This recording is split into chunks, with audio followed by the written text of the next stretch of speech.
सत श्री अकाल जी। पंजाबी खबरों के इस बुलेटिन में तुहाडा स्वागत है। मैं हरप्रीत सिंह गिल। एक नज़र मारते हैं हुण तक दी खास सुर्खियां ते।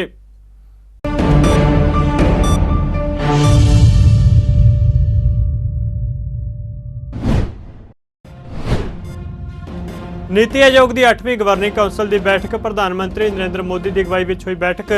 केजरीवाल ते मान समेत कई सूबे के मुख मंत्रियों ने किया बैठक तो किनारा।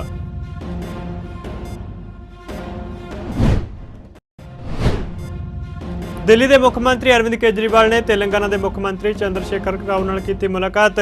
चंद्रशेखर ने केंद्र के ऑर्डीनेंस खिलाफ केजरीवाल को समर्थन देने का किया ऐलान।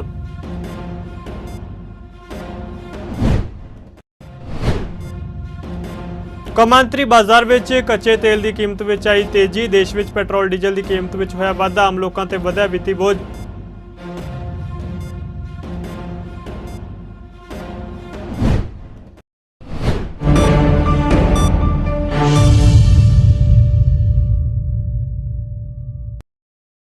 ते हुण खबरां विस्तार नाल। प्रधानमंत्री नरेंद्र मोदी ने नीति आयोग की 8वीं गवर्निंग कौंसल की बैठक की प्रधानगी की है। विकसित भारत @2047 टीम इंडिया की भूमिका के आधार पर बैठक राष्ट्रीय राजधानी के प्रगति मैदान के नवे कन्वेंशन सेंटर में हुई। नीति आयोग के चेयरमैन होने के नाते प्रधानमंत्री मोदी ने बैठक की प्रधानगी की। इस बैठक में 2047 तक भारत को एक विकसित राष्ट्र बनाने के उद्देश्य नाल सेहत, हुनर विकास, महिला सशक्तिकरण और बुनियादी ढांचे के विकास नाल संबंधित मुद्दों उत्ते चर्चा की गई। कौंसल की बैठक में कई सूबों के मुख मंत्री ने हिस्सा लिया। इस विच गृह मंत्री अमित शाह, वित्त मंत्री निर्मला सीतारमण ते रक्षा मंत्री राजनाथ सिंह समेत छत्तीसगढ़ के मुख्यमंत्री भूपेश बघेल, आंध्र प्रदेश के मुख्यमंत्री जगन मोहन रेड्डी, झारखंड के मुख्यमंत्री हेमंत सोरेन, अरुणाचल प्रदेश के मुख्यमंत्री शामिल सन। बैठक में मुख्यमंत्री पेमा खांडू, महाराष्ट्र के मुख्यमंत्री एकनाथ शिंदे भी मौजूद रहे। दिल्ली के मुख्यमंत्री अरविंद केजरीवाल, पंजाब के मुख्यमंत्री भगवंत मान, पश्चिमी बंगाल के मुख्यमंत्री ममता बनर्जी, तेलंगाना के चंद्रशेखर राव समेत कई सूबों के मुख्यमंत्री इस बैठक विचों गैर हाजिर रहे।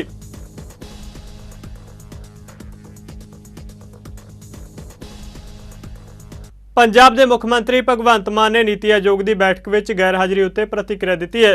हैदराबाद में पत्रकारों नाल गलबात करदे उन्होंने कहा कि उन्होंने पत्र लिख के अपने खदशे जता दिते सन। उन्हें कहा कि केंद्र सरकार ने पिछली बैठक दी मदों का हल नहीं किया, जिस कारण वो बैठक में नहीं गए। आज नीति आयोग की बैठक हम नहीं गए, अरविंद जी भी नहीं गए, हम नहीं गए। कारण क्या? वहां क्या करना है? फोटो खिंचवाने जाते हैं बस। मैंने तो चिट्ठी में लिख के भेज दी। मैंने कहा मेरे पिछले साल वाले भाषण को इस बार भी वही मान लिया जाए, क्योंकि कुछ पिछले साल जो मांगा था वो तो दिया नहीं। आरडीएफ के पैसे नहीं दिए, एनएचएम के पैसे नहीं देते, स्टेट का जो हक बनता है वो देते नहीं है। नीति आयोग में हम फोटो खिंचवाने जाएंगे क्या? मतलब ये मीटिंग करते हैं लेकिन चलाते अपनी मर्जी से हैं, और ऐसा नहीं होगा। भारत एक गुलदस्ता है, गुलदस्ते में हर किस्म के फूल होते हैं, हर फूल का अपना रंग, अपनी सुगंध होती है। ये चाहते हैं एक ही जैसे फूल हों बस, लेकिन ऐसा नहीं चलेगा। जो देश भारत जो है एक माला है, और माला के जो मनके हैं वो अलग अलग होते हैं। इसीलिए मल्टी कल्चर कंट्री हमारा है। हर स्टेट की अपनी भाषा है, अपना कल्चर है, और इसको बचाने के लिए हम आज आए हैं। दिल्ली के मुख्यमंत्री अरविंद केजरीवाल ने तेलंगाना के मुख्यमंत्री के चंद्रशेखर राव नाल हैदराबाद में मुलाकात की है। केजरीवाल नाल पंजाब के मुख्यमंत्री भगवंत मान ते दिल्ली की सिक्ख्या मंत्री आतिशी और संसद मैंबर राघव चड्डा भी मौजूद सन।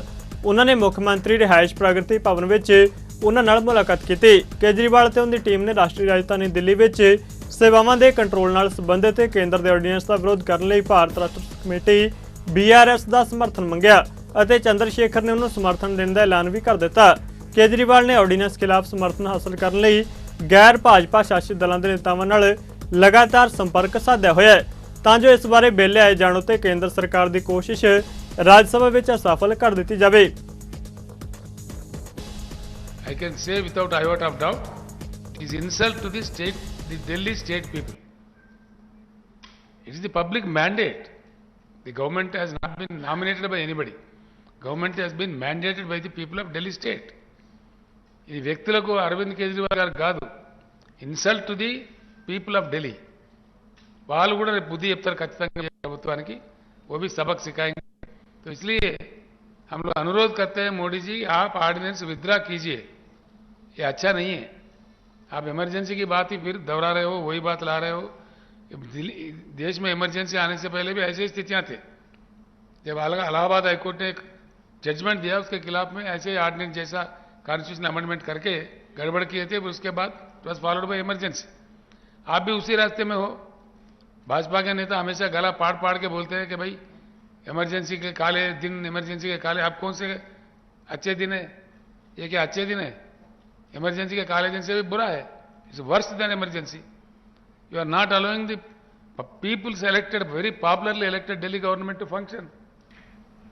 हमने अपनी पूरी बात उनके सामने रखी और जैसा भी उन्होंने कहा कि दिल्ली के लोगों को न्याय दिलाने के लिए वो, उनकी पार्टी और उनकी पूरी सरकार दिल्ली के लोगों के साथ है।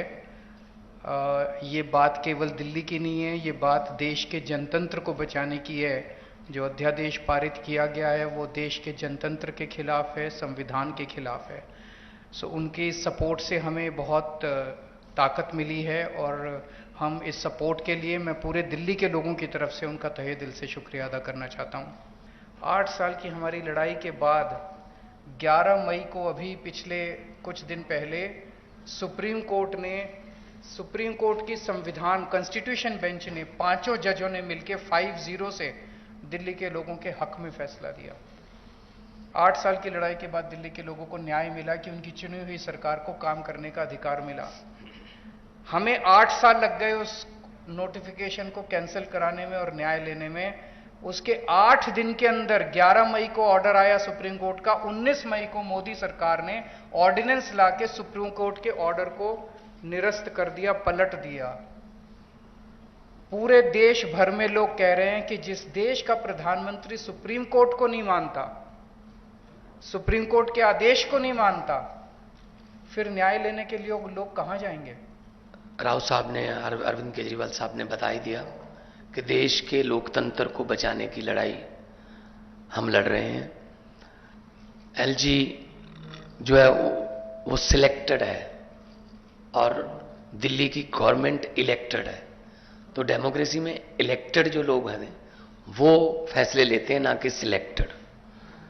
तो दिल्ली का तो पहले से ही ये कर रहे हैं, पूर्ण राज्य का दर्जा नहीं है, लेकिन फुल स्टेट्स को भी तंग किया जा रहा है। हमने पंजाब में 92 सीट्स जीती आउट ऑफ 117। इतना बड़ा मैंडेट है। हमें बजट सेशन बुलाना था मार्च में, हमें गवर्नर ने मना कर दिया, मैं परमिशन नहीं दूंगा बजट सेशन की। तो हम कहां जाएं? तो बजट सेशन के बिना मतलब स्टेट कैसे चलेगी? तो हम सुप्रीम कोर्ट गए। सुप्रीम कोर्ट से चीफ जस्टिस साहब ने ऑर्डर दिया कि जी बजट सेशन होने दो। और उसके बाद एक और जो बात हुई कि जी जो काउंसिल ऑफ मिनिस्टर द्वारा लिखा जाता है प्राप्तियां गवर्नमेंट की कि हमने ये किया, वो कहता है उसमें मैं माई गवर्नमेंट नहीं कहूंगा।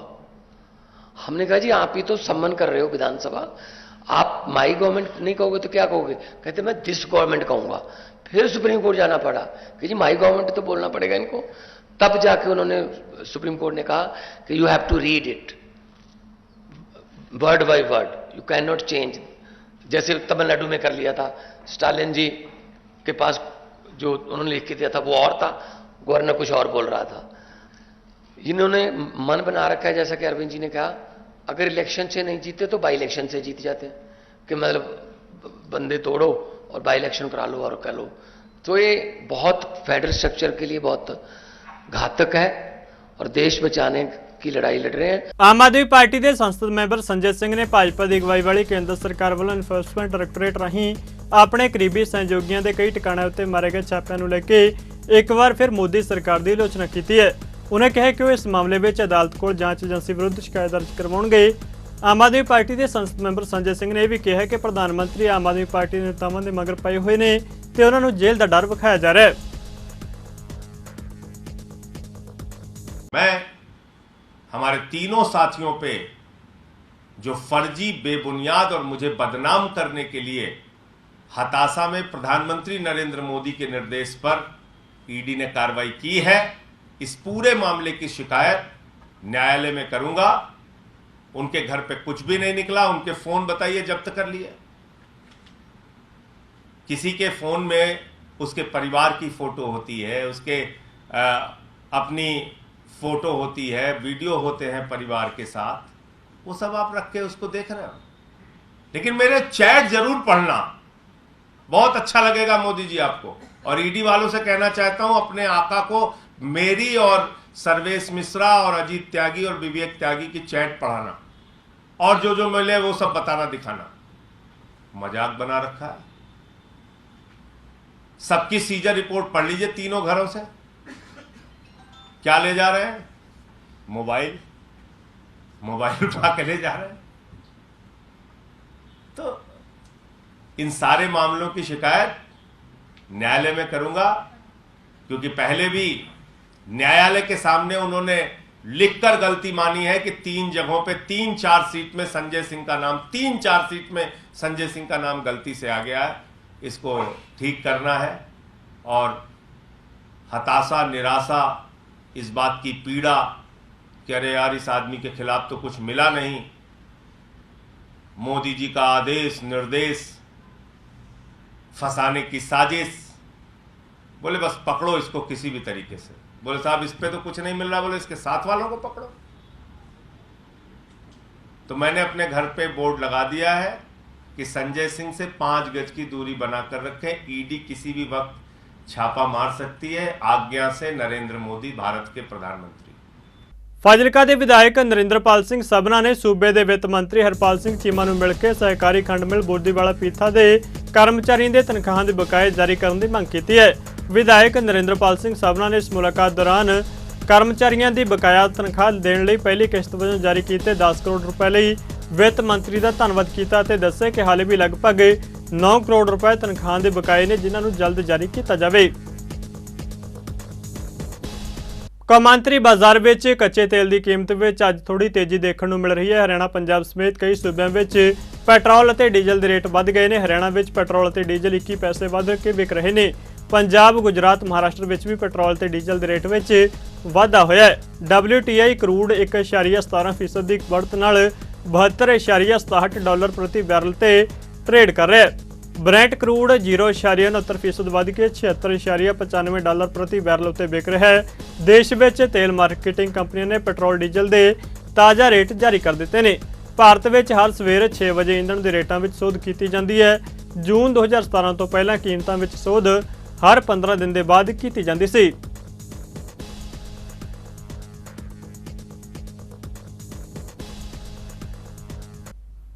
श्री गुरु ग्रंथ साहिब वर्ल्ड यूनिवर्सिटी वालों दूजी कन्वोकेशन दौरान 118 रिसर्च स्कॉलर ने PhD की डिग्री, 700 तो वध विद्यार्थियों ने पोस्ट ग्रैजुएट और ग्रैजुएट डिग्रियां और 25 विद्यार्थियों को यूनिवर्सिटी मैडलों नाल सन्मानित किया गया। इस मौके उत्ते श्रोमणी गुरुद्वारा प्रबंधक कमेटी के प्रधान और यूनिवर्सिटी के चांसलर एडवोकेट हरजिंदर सिंह धामी ने मुख मेहमान वजों शिरकत की। इस मौके उन्होंने विद्यार्थियों को डिग्रियां प्रदान कीतियां। एडवोकेट धामी ने यूनिवर्सिटी को बधाई देंदे आस प्रगटाई कि यूनिवर्सिटी उत्तमता वाल अपना मार्च जारी रखेगी ਅਤੇ ਚੰਗੇ ਗਿਆਨਵਾਨ ਅਤੇ ਸੋਚ ਵਾਲੇ ਨਾਗਰਿਕ ਪੈਦਾ ਕਰੇਗੀ। ਉਹਨਾਂ ਨੇ ਵਿਦਿਆਰਥੀਆਂ ਨੂੰ ਉਹਨਾਂ ਦੇ ਅਕਾਦਮਿਕ ਪ੍ਰਾਪਤੀਆਂ ਲਈ ਵਧਾਈ ਵੀ ਦਿੱਤੀ।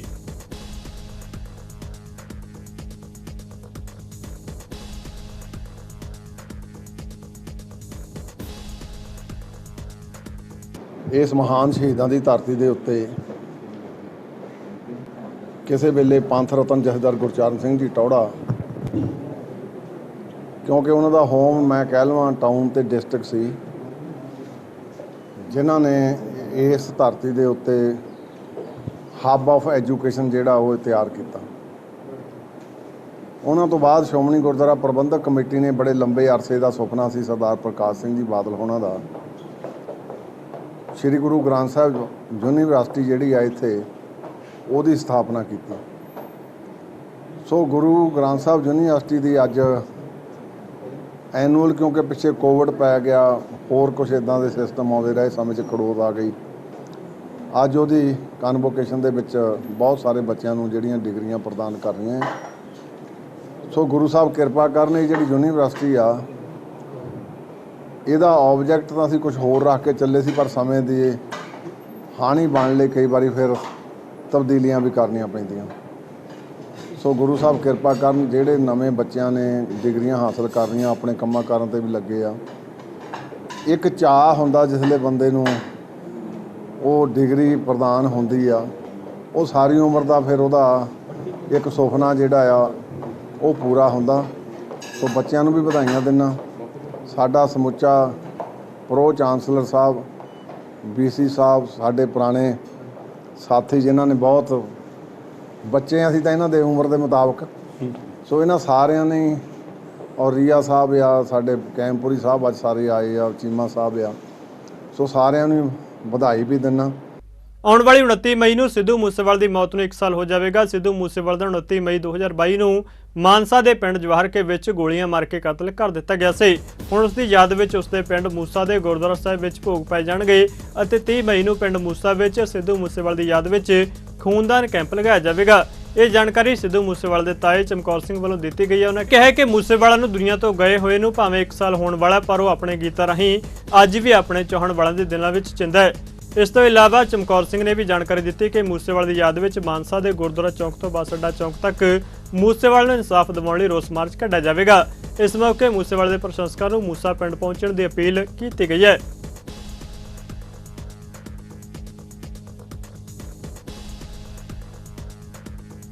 ਸਰਹਿੰਦ ਵਿੱਚ ਚੱਲਦੀ ਰੇਲ ਗੱਡੀ ਚੜ੍ਹਨ ਦੀ ਕੋਸ਼ਿਸ਼ ਕਰ ਰਹੇ ਇੱਕ ਨੌਜਵਾਨ ਦੀ ਰੇਲ ਗੱਡੀ ਹੇਠਾਂ ਆ ਕੇ ਮੌਤ ਹੋ ਗਈ, ਜਿਸ ਦੀ ਪਹਿਚਾਣ ਜ਼ਿਲ੍ਹਾ ਫਤਿਹਗੜ੍ਹ ਸਾਹਿਬ ਦੇ ਪਿੰਡ ਗੁਣੀਆਂ ਮਾਜਰਾ ਦੇ ਨਵਦੀਪ ਸਿੰਘ ਵਜੋਂ ਹੋਈ ਹੈ। GRP ਥਾਣਾ ਸਰਹਿੰਦ ਦੇ ਸਹਾਇਕ ਥਾਣੇਦਾਰ ਕਰਮਜੀਤ ਸਿੰਘ ਨੇ ਦੱਸਿਆ ਕਿ ਸਰਹਿੰਦ ਰੇਲਵੇ ਸਟੇਸ਼ਨ ਉੱਤੇ ਗੱਡੀ ਰੁਕੀ ਤਾਂ ਨਵਦੀਪ ਸਿੰਘ ਜੰਮੂ ਜਾਣ ਲਈ ਜਿਵੇਂ ਹੀ ਰੇਲ ਗੱਡੀ ਸਟੇਸ਼ਨ ਤੋਂ ਰਵਾਨਾ ਹੋਣ ਮੌਕੇ ਚੜ੍ਹਨ ਲੱਗਿਆ ਤਾਂ ਉਸ ਦਾ ਪੈਰ ਫਿਸਲ ਗਿਆ, ਜਿਸ ਦੇ ਨਾਲ ਉਹ ਰੇਲ ਗੱਡੀ ਦੇ ਡੱਬੇ ਦੇ ਪਲੇਟਫਾਰਮ ਵਿਚਾਲੇ ਫਸ ਗਿਆ ਤੇ ਗੱਡੀ ਹੇਠਾਂ ਆਉਣ ਨਾਲ ਉਸ ਦੀ ਮੌਕੇ ਤੇ ਮੌਤ ਹੋ ਗਈ ਹੈ।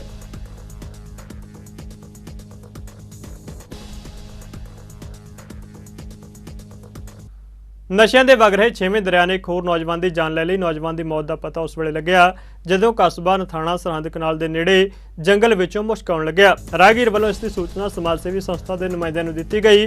ਸਮਾਜ ਸੇਵੀ ਸੰਸਥਾ ਦੇ ਵਰਕਰਾਂ ਨੇ ਜੰਗਲ ਵਿੱਚ ਜਾ ਕੇ ਵੇਖਿਆ ਤਾਂ ਉੱਥੇ ਇੱਕ ਨੌਜਵਾਨ ਦੀ ਗਲੀ ਛੜੀ ਲਾਸ਼ ਪਈ ਸੀ ਅਤੇ ਨੇੜੇ ਇੱਕ ਇੰਜੈਕਸ਼ਨ ਪਿਆ ਸੀ। ਸਮਾਜ ਸੇਵੀ ਸੰਸਥਾ ਵੱਲੋਂ ਗਲੀ ਛੜੀ ਲਾਸ਼ ਨੂੰ ਸਥਾਨਕ ਰਾਮਪੁਰਾ ਫੂਲ ਦੇ ਹਸਪਤਾਲ ਵਿੱਚ ਲਿਜਾਇਆ ਗਿਆ। ਸਮਾਜ ਸੇਵੀ ਆਗੂ ਨੇ ਦੱਸਿਆ ਕਿ ਉਹਦੇ ਕੰਟਰੋਲ ਰੂਮ ਉੱਤੇ ਇਸ ਲਾਸ਼ ਦੀ ਸੂਚਨਾ ਮਿਲੀ ਸੀ, ਜਿਸ ਤੋਂ ਬਾਅਦ ਉਹ ਮੌਕੇ ਤੇ ਪਹੁੰਚੇ ਤਾਂ ਵੇਖਿਆ ਕਿ ਲਾਸ਼ ਕਈ ਦਿਨ ਪੁਰਾਣੀ ਸੀ ਤੇ ਗਲ ਸੜ ਚੁੱਕੀ ਸੀ ਅਤੇ ਉਸ ਵਿੱਚ ਕੀੜੇ ਪਏ ਹੋਏ ਸਨ। उन्हें कहा कि इसकी सूचना पुलिस में दी गई है तो फिलहाल लाश की शनाख्त नहीं की जा सकी। उन्हें कहा कि लाश कोलों एक इंजैक्शन और मोबाइल फोन बरामद होया जो पुलिस को सौंपया गया।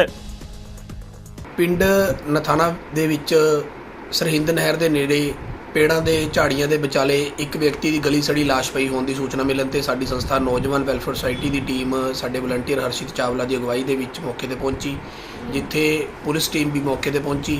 लाश जिहड़ी बुरी तरीके नाल गली सड़ी हुई सी, उहदी जिहड़ी चमड़ी है वो बुरी तरीके नाल गल चुकी सी, जिहड़ी 15 के दिन पुरानी लगदी सी। डैड बॉडी विच कीड़े जिहड़े हैगे वो पै चुके सी ते उहदे विच स्मैल दूर दूर तक जा रही सीगी। वो व्यक्ति पेड़ की छां दे विच बैठा बैठा ही ऐ लगदा जिवें मर गया सीगा ते जदों मौके ते छानबीन कीती तो उत्थे एक चिट्टे का इंजैक्शन भी बरामद होया, जिस तो ये ज़ाहिर होंदा हैगा कि उसने चिट्टे का इंजैक्शन लगाया तो ओवरडोज के नाल उसकी जिहड़ी है उत्थे मौत हो गई, जिस दे कारण वो डैड बॉडी जिहड़ी है काफ़ी ओले दे विच जंगल वाले एरिए दे विच पई सी, जिहदे कारण उहदे उत्ते किसी दी निगाह नहीं पई। पर जदों हुण स्मैल बहुत ज़्यादा वध चुकी सी दूर दूर तक, तां उस दे करके जदों अज इस लाश का पता लग्या ते फिलहाल जिहड़ी मुढ़ली कार्रवाई तो बाद जिहड़ी डैड बॉडी हैगी है वो रामपुरा सिविल हस्पताल दे विच साडी संस्था वल्लों पहुंचा दित्ती गई है।